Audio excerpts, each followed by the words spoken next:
Have you ever wondered what games you should keep or you should lose? Find out here at Purge Reviews. While I'm a little younger than most, I remember my grandmother having Space Invaders in her basement. We had the full arcade machine, and you could play as much as you want. And if you don't understand how cool this was to a young kid in the 80s, then you just don't know what I'm describing. This was back when 8-bit Nintendo wasn't even out yet. This thing was amazing, and I loved playing Space Invaders. I loved playing it in her basement. And it's just a game that has this fondness to me that I remember. It's one of the few arcade games I actually got to play in the arcade, as I wasn't allowed to play those a lot, because putting a quarter in a machine was not something my mother thought was a good use of money. But so when Space Invaders Dice game was seen at a game store, I was like, man, I got to get this sight unseen, play it, and see what it is. Well, it ended up being a roll and write, which isn't a game mechanic that I usually am into that much. It's okay. It's all right. But it isn't something that really brings it out of me. And this game was a solo experience, which is a great 2 thumbs up for me. I love playing solo games. It don't bother me to play solo at all. Now, this one you can play multiplayer, but really it's a solo game. Roll the dice, you're hoping for certain combinations, and you're marking it off and you're getting points based on that. And it's okay. I have a lot of fun. It feels like Space Invaders. That's what I'm looking for in a game based on this IP. I'm looking for a Space Invaders feel. And I get that. The lasers that are blocking the columns and the shooting off the aliens, I need to get them a certain repetition. And I'm looking for the bonus points. That's all here, and it's good. I think this is about what I would expect from a Space Invader game. Now, you could branch off and add things into the IP that weren't really there, but this feels like the arcade game. And what's even more interesting about it is that I think it has that same feel. Like, okay, when you play the arcade game of Space Invaders from the 70s or 80s, early 80s when it came out, you know, you compare it to like Call of Duty or some new games you play on the Xbox One or PlayStation 4, there's a huge difference. When I play the simplicity of this roll and write versus some of these heavy Euros or very thematic games that come out, I feel like something different is here. I feel like it's almost like a drawback or a throwback to a different day. And this game feels that way. It's simple. I'm rolling some dice. I'm marking some things off. It really feels like an older game. And it feels like Space Invaders. I really have to admit that. Now, this game is not going to blow your mind. This isn't the best game that's been designed in a long time. It's a simple roll dice and kind of see what happens. You can mitigate them by pressing your luck and a little bit of that going on. And it's really, really fun. But I think it's going to find its niche with people who like Space Invaders.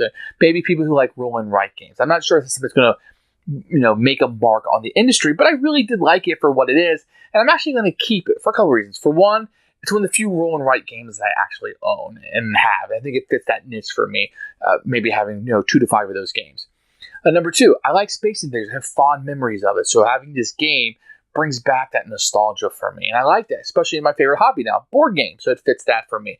Outside of that scope, I don't know that's going to fit a huge thing for people. So if you're a fan of Space Invaders, go ahead and check this one out. Otherwise, you might want to try before you buy. But for me, absolute keeper, really enjoy this one. Here's Space Invaders Dice. We're going to look at the box and look like just like the old computer game or arcade game. And you're going to crack this bad boy open. And you're going to see inside a bunch of dice. You're going to have a few different ones here. You're going to have a little small one that will have numbers on it. And then you'll have this one, have the aliens and little hunters on it, and everything looks like it would back on the arcade machine. And these are printed right on there. They're not engraved, so they may go bad after a while. You're going to get a little rule book, which will look like in more detail later. And then the main part of the game is going to be this paper that you'll be utilizing, which will be the scorecards for the game. You're going to get a lot with this. And this day and age, you can always make copies on paper or whatever. Nothing to write with comes with it. It's all you're going to get, really. It's a dice game, so that's what you're going to be looking at. The dice are fine. This stuff may start wearing off after some time, but mine hasn't. I've played this game quite a few times already. Here's the rule book. Very, very small rule book. You're going to have a little thing here that tells you about the scoring chart and how that works. You're going to have what the attack and the laser dice do. And then you have an example of how to play here with the rules. Really just a page and a half here. Then you have a couple little game modes that you can utilize in the game. There's a solo variant, standard and marathon, etc., and multiplayer if you want. And you have a little advertisement here on the back if you want to get supplies that are Space Invaders. Here's a scorecard that you'll be utilizing for the game. Really, this is the board. If you want to win the game, you have to get rid of all 5 rows. If you want to get the high score, then you would get the top also. and you just count up your score, and you'll see that if you won or lost. What you're going to do is you're going to take your 2 laser dice, you will roll this. It's a 3, so you will put a die into 3, and then you will take the 2 dice you have remaining, roll that, which is also a 3, can't be, so you re-roll to get something different. That's a 9, you put that there, then you roll the last one, and it's a 4, and you would put that in those 3 rows. Then what you'll do is you'll take the 8 dice that you have, and you'll roll these, and you'll use these to shoot out the aliens that you have there. The blues always have to be shot before you can move up. So let's say I had a blue here, then I can't shoot on this row anywhere where these dice are at. So I would have to go here and knock out that blue, and maybe I would use this one to knock out this one also. I could use this green to shoot here. Maybe I want to use this blue, and I would shoot here. And that leaves me 2 green and 2 blue-green. So I might want to, let's see what I'm doing here. Let's go ahead and use this. Oh, that was a green. Blue. And I'll knock this one out, which will give me access to some green. I have 2 green here. So I'll kill 1 here, and I'll kill 1 there, and 1 more blue-green, so I'll just do 1 there. And that's what I would do.